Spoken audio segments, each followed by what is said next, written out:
말씀은 레위기서입니다. 14장 1절로 8절까지 말씀 봅니다. 구약성경 레위기 14장 1절로 8절까지 말씀을 같이 합독합니다. 자, 우리 레위기 14장 1절부터 같이 읽습니다. 시작. 여호와께서 모세에게 말씀하여 이르시되 나병한 자가 정결하게 되는 날의 규례는 이러하니 곧 그 사람을 제사장에게로 데려갈 것이요 제사장은 진영에 나가 진찰할지니 그 한 자에게 있던 나병 한 부가 나왔으며 제사장은 그 정결함을 받은 자를 위하여 명령하여 살아있는 정결한 새 2마리와 백향목과 홍색 실과 우슬초를 가져오게 하고 제사장은 또 명령하여 그 새 하나를 흐르는 물 위에 질그릇 안에서 잡게 하고 다른 새는 산채로 가져다가 백향목 홍색 실과 우슬초와 함께 가져다가 흐르는 물 위에 잡는 새 피에 찍어 나병에서 정결함을 받은 자에게 7번 뿌려 정하다 하고 그 살아있는 새는 들에 놓을지며 정결을 받는 자의 그 옷은 빨고 머리털은 밀고 몸은 물로 씻을 것이라. 그리하면 정하려니 그 후에 진영에 들어올 것이나 자기 장막의 아래로 머물 것이요. 아멘. 영적 병에 치료하는 방법에 대하여 살펴보겠습니다. 우리가 이 지구상에는 제가 인터넷에 검색해 보니까 약 질병의 종류가 약 3만 가지라고 그래요. 네, 3만 가지. 그런데 성경에 이 구약의 레위기서에 이 질병은 2가지밖에 안 나와 있습니다. 네. 이렇게 2가지밖에 안 나왔다는 이야기는 우리들의 어떤 이 병에 대한 이야기를 논하는 것이 아니라 뭔가 우리에게 교훈을 주기 위한 것으로 우리가 생각할 수밖에 없습니다. 만약에 병에 대한 이야기라면은 그래도 몇십 가지라도 적어놔야 되는데 딱 2가지만 적었다는 것은 이 병이 가지고 있는 특징들이 우리 신앙생활의 어떤 병과 굉장하게 그 특징이 같다는 것을 우리가 알아야 되는 거예요. 제가 구약을 설교할 때마다 우리 성도님들에게 계속 강조하는 것은 이 성경에 나와 있는 이 이스라엘의 역사 이야기, 다시 말하면 육적 이스라엘의 이야기는 신약의 우리 성도들을 영적 이스라엘이라고 그래요.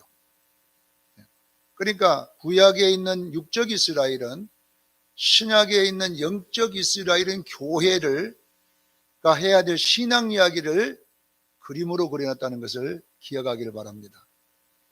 제가 구약을 계속 연구해 보니까 구약은 우리 신약 성도들의 어떤 보이지 않는 영적인 세계를 이렇게 연극 무대에 이스라엘 백성 올려놓고 연기를 시켜놓은 거예요. 우리 신앙 이야기를. 그래서 그 이스라엘 사람들이 하는 그것을 우리는 영으로 해석해서 나의 이야기로 보면 이 구약이 얼마나 재밌는지 몰라요. 신약보다 구약이 훨씬 재밌습니다. 고린도전서 10장 11절에 보면 사도 바울이 그 말을 했어요. 구약에 있는 이 출애굽의 이야기들이 무슨 이야기냐, 말세를 만난 성도들을 깨우치기 위하여 기록했다 그리 나와요.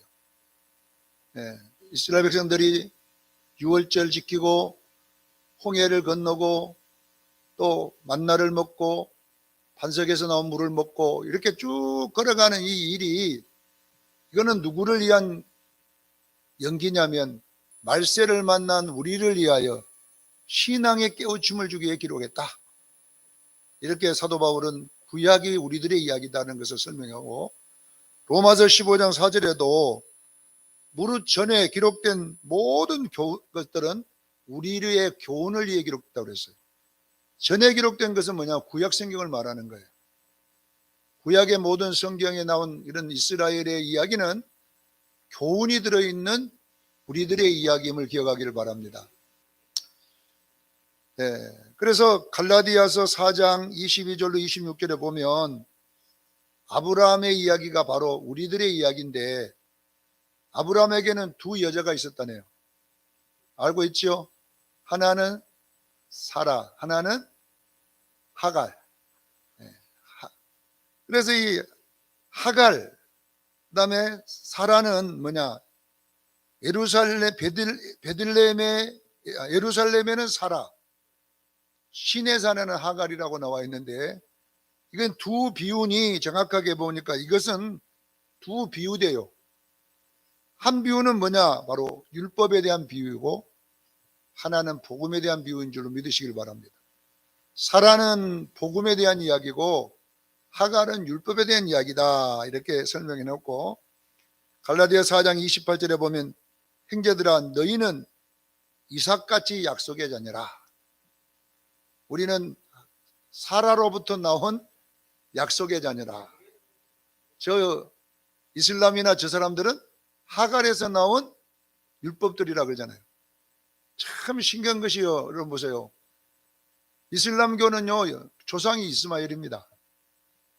이스마엘. 그래서 그들은 율법을 갖고 지키고 있잖아요. 율법을.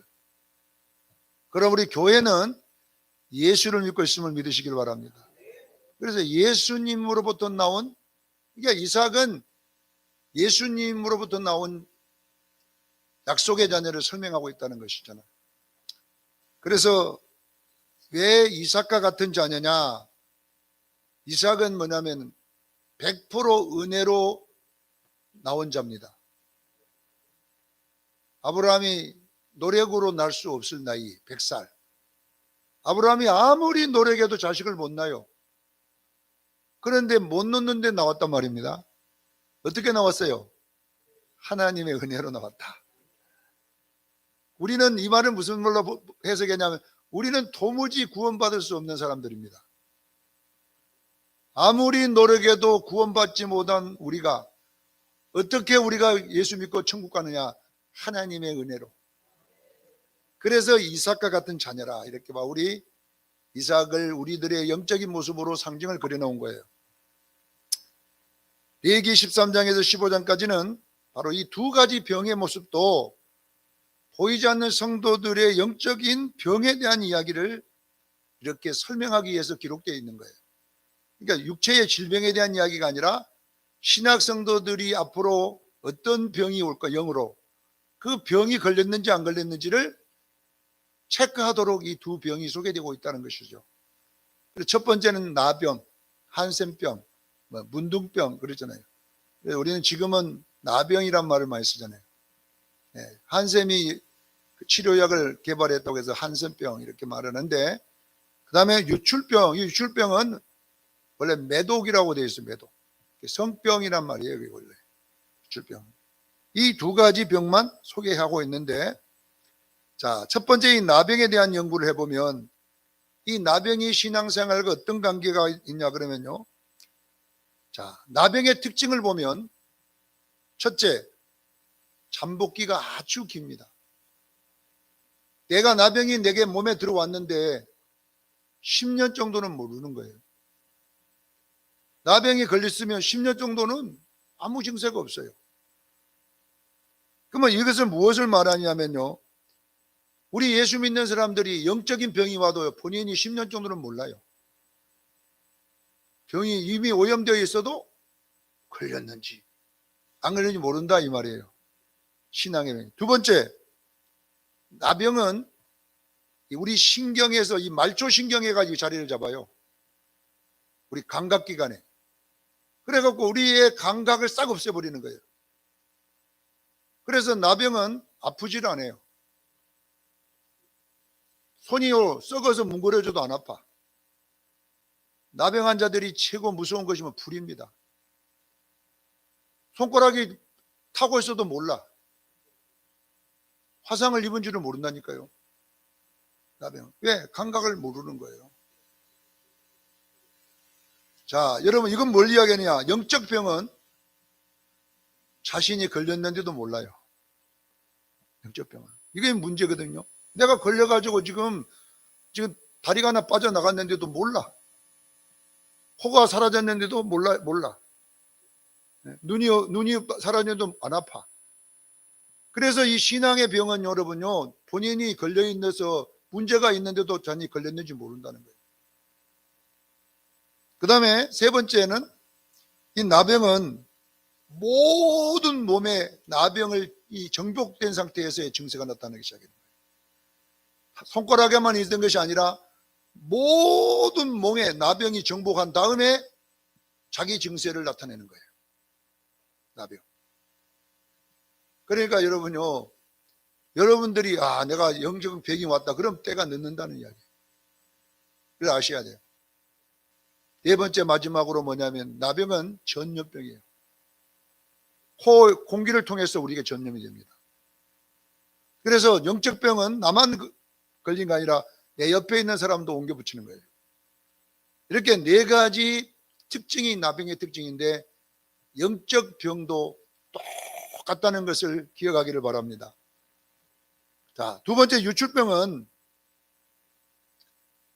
이 유출병은 우리가 하면 성병전 매독. 이 성병의 특징은요, 나병과 정반대입니다. 증세가 그냥 한 일주일, 3일 안에 터져버린 몸에. 매독 걸리고 3일 있으면요, 고름이 나오기 시작하는 거예요. 그럼 무엇을 말하려고 나병이냐? 그리고 전염병이에요. 성병 걸린 사람이 또 성병을 옮기는 거예요. 자, 나병이 영적으로 뭘 상징하냐면 세속화를 말하는 거예요. 세속화. 우리가 여러분요, 100년 동안 한국교회 닦아놨지만요, 이 닦아놓은 새벽기도 우리가 드리는 모든 예배들이요, 한순간에 사라져 버리는 거예요. 얼마나 무서운지 몰라, 이 유출병은요. 그러니까 여러분요, 유출병 걸리면요, 지금까지 가지고 있던 신앙이 한 번에 그냥 날아가 버리는 거예요. 얼마나 무서운 병인지 몰라, 이것이. 그래서 우리는요, 이 두 병을 분명하게 우리는요, 걸리지 말아야 되고, 치료받아야 될 줄로 믿습니다. 걸리면 안 된다는 거예요. 자, 그러면 오늘 이 나병이 걸렸을 때에 또 나병이 나았을 때 어떻게 해야 되는가가 10절 내용인데 1절, 2절에 첫 번째로 보니까 제사장에게 함부를 보이라 이렇게 나와요. 나았거든, 나도 걸리도 제사장에 가서 진찰을 받아야 되는 거예요. 여러분요, 여러분 한번 생각해 보세요. 예배가 드리기 싫어. 예배가 드리기 싫어. 예배가 안 즐거우면 예배 안 즐겁다 이렇게 하면 안 돼요. 목사님, 저 예배가 참 싫습니다. 이렇게 여러분들이요, 목사님에게 진단을 받아야 되는 거예요. 저뿐 아니라 진짜 진단은 뭐야? 성령에게 진단받기를 바랍니다. 여러분 성령님하고 교제가 좀 있어야 돼요. 성령님, 저요 요즘 교회 가기가 싫어 죽겠어요. 이렇게 진단을 받아야 되는데 교회 가기 싫어도 그냥 가만히 있어 버리는 거예요. 안 돼요. 자, 오늘 말씀의 은혜가 안 됩니다. 통 말씀이 아니에요. 말씀에서 숨자도 안 나고 말 나오면 잠이 와버리는 거예요. 말 그러면 그냥 천국 가버리는 거예요. 그러면 우리는 아무 부담이 없어. 아이고 뭐 저녁에 잠 못 잤는데 교회 와서 할렐루야. 그러면요, 이런 것이 나타날 때에 그냥 거기에 순응해 가지 말고 제사장에게 보이기를 바랍니다. 진단을 받아야 된다는 이야기. 기도하기가 싫어져요. 또 기도해도 막 이렇게 하면 그대로 여러분 묵혀놓으면 안 돼요. 빨리 가서 진단받기를 바랍니다. 빨리 이 병이 무슨 병인가 진단을 받아야 되는 거예요. 교회 봉사만 하면 부담이 되고 하기 싫고 이러면 여러분들이 그냥 그런갑다 이렇게 놔두면 안 돼요. 여러분에게 어떤 색점이 생긴다든지 어떤 문제가 생길 때는 반드시 진단이 필요한 줄로 믿으시기를 바랍니다. 신앙, 목사님에게 진단을 받든지 성령님께 진단을 받든지 말씀을 통하여 진단을 받아야 돼요. 하나님, 제가 이랬는데 나 같은 증세가 성경에 있습니까? 그래서 사람들을 찾아보는 거예요. 성경의 사람들을 찾아보고 그 진단을 받을 때 반드시 치료받기를 주의로 축원합니다. 그래야 교회가 사는 겁니다. 교회가 삽니다. 자, 두 번째 보면 3절로 7절에 보면 나병이라는 진단이 떨어졌는데 이 나병이 치료가 되었어요. 치료가 되었는데 그러면 치료할 때에 그냥 놔두지 말고 이 치료할 수 있는 의식을 행해야 된다는 것입니다. 그것이 어떻게 나와 있냐면 살아있는 정결한 비둘기 2마리를 준비해라 그랬어요. 그리고 백향목, 홍색실과 우슬초를 준비해라 그랬어요. 자, 살아있는 정결한 비둘기. 성경에는 비둘기를 주로 성령님을 상징할 때 많이 써요. 자, 2마리라는 것은 항상 이 2가가 나오면 증인 숫자예요. 그러면 여러분요, 우리가 낳았는지 안 낳았는지는 우리가 말씀의 증거를 받아야 될 줄로 믿습니다. 기도해보고 하나님, 제가 이거 이렇게 낳았는가요? 그러면 의식을 해야 되는데 2마리 비둘기를 잡아가지고 어떻게 해야 되냐? 한 마리는 흐르는 물에서 질그리에 담아 잡아서 피를 거기다가 그 비둘기 피를 담아 놓고 그 피를 우슬초나 백향목의 실에 발라가지고 이 비둘기와 함께 이거 뭉쳐야 돼요. 그럼 나병 환자에게 갖다가 7번 뿌리고 그 새 한 마리는 저 데리고 가서 놔놓으라 이렇게 됐어요. 이건 뭘 이야기하느냐면요. 이건 예수님의 어떤 구속의 사역에 대한 이야기를 하는데 우리가 보면 레위기에 보면은 이 아사셀 양과 하나님께 양 2마리가 나오는 게 있어요. 양 한 마리는 잡아가지고 번제단에 가서 죽이고 피를 흘리고 제사장 7번 뿌리고 한 마리는 아사셀에 가서 이렇게 보내라 이런 내용이 나와 있어요. 자, 이건 뭘 이야기하냐면 여러분요. 우리가 이것이 바로 십자가의 사건을 우리에게 설명해 놓은 거예요. 한 마리가 죽어서 한 마리가 살았음을 믿으시기를 바랍니다. 한 마리가 죽었는데 한 마리는 그 피를 묻혀 살아났다는 것입니다. 이것이 뭐냐? 예수 그리스도의 죽으심을 통하여 우리가 살아났음을 믿으시기를 바랍니다. 그 살아난 우리에게는 자유가 온 거잖아요. 자유가 왔잖아요. 그러면 무엇을 생각해야 되냐면 이걸 보고 첫사랑이라고 하는 거예요. 우리가 여러분요, 첫사랑을 잃어버리면 안 돼요. 내가 처음 예수 만났을 때에 그 감격이 살아나야 됩니다. 이 병이 왜 옵니까? 늙어지니까 오는 거잖아요. 신앙은요, 절대 늙어지면 안 돼요. 신앙은요, 매일마다 새로워야 될 줄로 믿습니다. 여러분들이 어떤 힘든 일이 일어나면 항상 오늘 예배 드리러 가기 싫다. 그러면 우리는 십자가로 가야 돼. 주님은 나를 위해서, 나 같은 자를 살리기 위해서 그 어마어마한 십자가의 고통을 치르고 그 피로 우리를 구원해 주셨잖아요. 그럼 우리는 뭐냐면 나는 그 조그마한 이거 힘들다고 안 하면 여러분 살아날 수 없음을 믿으시기를 바랍니다. 시편 51편에 다윗이 여기에 대한 이야기를 하고 있어요. 다윗이 회개하면서 7절에 보니까 51장 우슬초로 나를 정결하게 씻어주소서. 우슬초로 나를 씻어주소서. 두 번째 12절에 주의 구원의 즐거움을 회복시켜 주소서. 이거 십자가예요. 그 다음에 15절에 내 입을 열어 주를 찬송하게 하소서.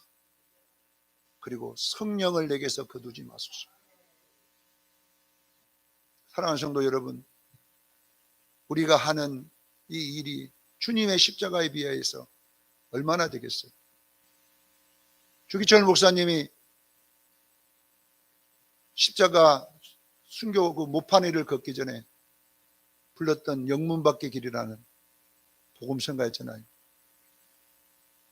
이 길이 어렵다고 못 가면 어찌 십자가의 길을 가겠습니까? 7.8기 할지라도 주님 생각하며 걸어가겠다는 거잖아요. 여러분, 왜 우리가 나태해진 줄 아세요? 너무나 십자가하고 거리가 멀어지기 때문에 그래요. 그래서 내가 이렇게 천국 갈 수 있고 한 마리 새가 자염을 받은 것처럼 우리가 하나님을 아버지라 부를 수 있었던 이 놀라운 것은 예수 그리스도의 죽으심과 부활하심의 역사인 줄로 믿으시길 바랍니다. 이걸 생각할 때 여러분 우리가 무슨 힘들어요, 신앙생활이. 그걸 생각하면 우리가 무엇이 여러분 답답한 거 있어요. 그래서 우리는 날마다 주의 죽으심과 부활하심을 붙잡기를 주님 축원합니다. 날마다 그 피로 나를 7번 뿌리세요. 할렐루야. 주님의 그 사랑을 나에게 뿌리세요. 그래야 우리에게 병의 자유함이 일어날 줄로 믿습니다. 나병을 그래서 고치는 거예요. 십자가를 잊어버리면 안 돼요.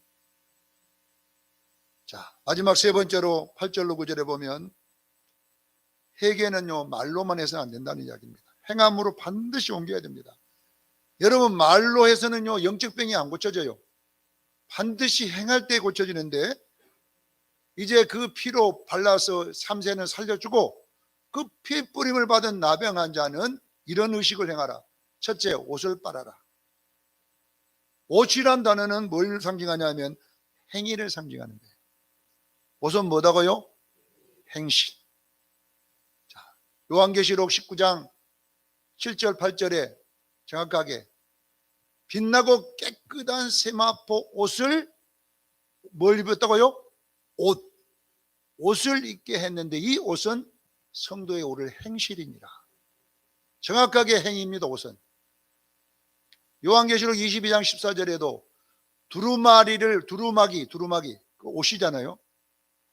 지금 번역했으면 그냥 겉옷이라 이렇게 번역할 건데, 우리 성경이 조선시대 때 해가지고 그때는 마지막에 있는 걸 두루마기라 하죠. 두루마기. 긴 옷. 이 두루마기를 빠는 자가 복이 있다 그랬잖아요. 이게 뭐냐 그러면 행실의 회개를 말하는 거예요. 행실의 회개하는 자가 복이 있다. 성에 들어갈 권세를 얻느니라 했어요.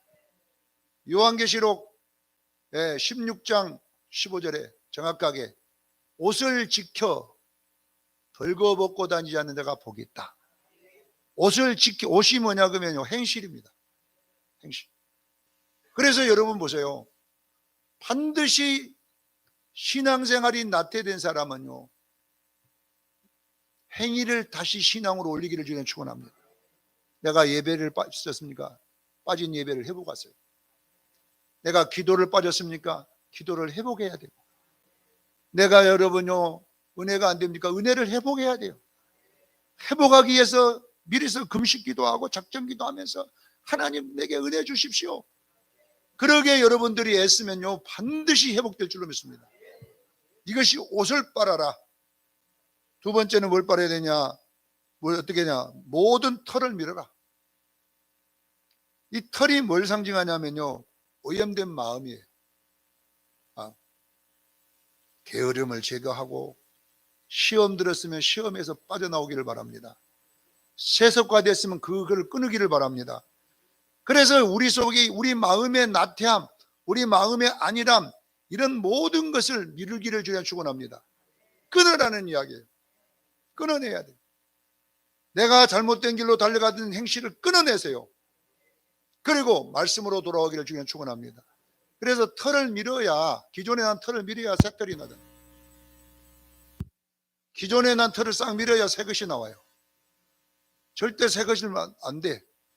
그래서 뭐냐면 기존에 여러분들이 신앙생활에 나태한 것들을 다 정리하기를 저는 축원합니다.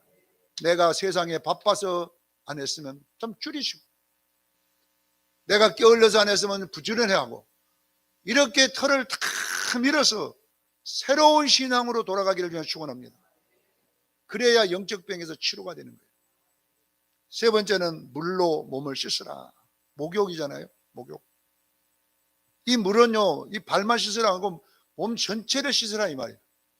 샤워기로 그냥 몸 전체를 확 씻어라. 이걸 뭘 이야기하느냐? 삶 전체가 기준이 말씀으로 돌아와야 돼요. 여러분의 삶의 기준이 말씀으로 돌아오세요. 모든 삶의 기준이 다시 말씀으로 가기를 바랍니다. 내가 내 삶의 기준이 세상적이었다면 그걸 밀어버리고 말씀으로 다시 돌아오십시오. 내 생각이 세상적이었다면 그걸 밀어버리고 다시 돌아오기를 바랍니다. 이런 절차가 여러분에게 필요합니다. 사랑하는 성도 여러분, 나병은 반드시 옮기고 유출병도 반드시 전염병입니다. 두 개가 특징입니다. 이게 뭘 이야기하냐면요, 신앙생활은 남 따라가면 안 돼요. 아니 목사님 다른 교회는 그렇게 하는데 왜 우리 교회만 그렇게 안 합니까? 이렇게 따라가면 안 돼요. 다른 교회가 기준이 아니에요. 말씀이 기준이에요. 아이고 우리 친구는 그래 안 해도 되는데 우리 교회만 왜 그렇게 해야 됩니까? 그 친구가 믿음의 기준이 아니라 말씀입니다. 예수님입니다. 시대가 바꿔졌잖아요. 시대와 관계없어요. 예수님이 정답인 거예요. 사랑하는 성도, 우리는요 시대를 따라가서도 안 되고 다른 교회를 따라가서도 안 되고 친구를 따라가서도 안 돼요. 나의 따라갈 기준은, 목욕은 뭐냐? 말씀입니다. 그래서 바울은 나는 예수님을 본받았다 그래요. 너희도 나를 본받는 자들이라고 그랬어요. 사도 바울이 예수님 본받으라 하지 않고 나를 본받으라 한 것은 사도 바울이 뭐냐? 그만큼 예수님을 따랐다는 거예요. 바울의 기준은 예수님입니다. 바울의 생각은 예수님이었습니다. 그렇기 때문에 바울이 나를 따르라는 것은 얼마나 자신이 예수님을 따르기 위해서 몸부림쳤는가를 우리에게 말씀하고 있음을 믿으시기를 바랍니다. 나를 함부로 하지 마라. 내 몸에 예수님의 흔적을 가졌노라. 바울은 예수님의 흔적이 자기한테 있잖아요. 얼마나 사도 바울은 자기 육체의 욕심과 자기 성품과 이런 모든 것을 털을 밀고 얼마나 예수님을 따르려고 몸을 씻었든지 영적 병이 치료됐다는 거잖아요. 그래서 나는 날마다 새롭다. 육은 후패하나 영은 날마다 새롭다. 이런 표현들을 썼던 것입니다. 사랑하는 수영 성도들이요, 나병 걸려갖고 어떻게 예수님한테 나갈까요? 우리가? 내가 나병 걸렸는지도 안 걸렸는지도 모르고 어떻게 갈까요? 우리는요, 여러분에게 신앙의 색점이 생기기 시작하면 제사장에게 나가십시오. 첫째, 말씀에 점검하시고 성령님의 음성을 듣기를 바랍니다. 그리고 목사님에게도 물어보시고, 그래서 목사님이 말하면 아멘 하고 가야지 되는 거예요. 제사장이 판결을 내려줘야 되잖아요. 우리 수영교인들은 주님의 날이 얼마나 있는지 아무도 알 수 없지만 그분은 속히 오리라고 하셨어요. 분명히 속히 온다는 말은 빨리 온다는 말이 아니라 반드시 온다. 반드시 올 것이다. 그렇기 때문에 우리는 병에서 치료받기를 저는 축원합니다. 그러려면 어떻게 해야 하냐? 두 마리 비둘기 선택해야 돼요. 할렐루야. 비둘기 하나는 흐르는 물에서 잡아서 그릇에 담고 그 피를 백항목이나 우슬초나 이런 걸로 찍어서 비둘기와 함께 몸에 뿌리기를 저는 축원합니다. 몸에 뿌리. 이 말은 무슨 말이냐? 주님의 고통을 헤아릴 줄 알아야 돼요. 지금 고난주간이 다가올 때도 우리가 왜 고난주간을 하냐면 주님의 고난을 한번 생각해 보는, 나를 위해 그처럼 고난받았으면 나는 조금이라도 좀 나도 고생을 좀 해보자. 그래서 새벽 기도도 해보는 거예요. 그 주간만이라도. 그 주간이라도 좀 주님의 고통을 나를 좀 체험해서 내 신앙을 고난주간을 통해서 좀 업그레이드 시키자 이 말이에요. 그런데 우리는 내버려두면요, 아이고 나는 괜찮아. 나중에요 완전히 나병이 걸려서 내 몸에 증세가 나타나기 시작하면요 애양원이나 소록도 갔다가 저장해야 돼요. 사회생활 못해요. 나 고칠 수 없기 때문에 고치지 못한 부분까지 가지 말기를 바랍니다. 조금 기도 생활이 안 될 때 빨리 회개해야 되고, 조금 은혜가 안 될 때 빨리 회개해야 되고, 이렇게 해서 우리는 건강한 그리스도인으로 살아가기를 예수 이름으로 축원합니다. 기도하겠습니다.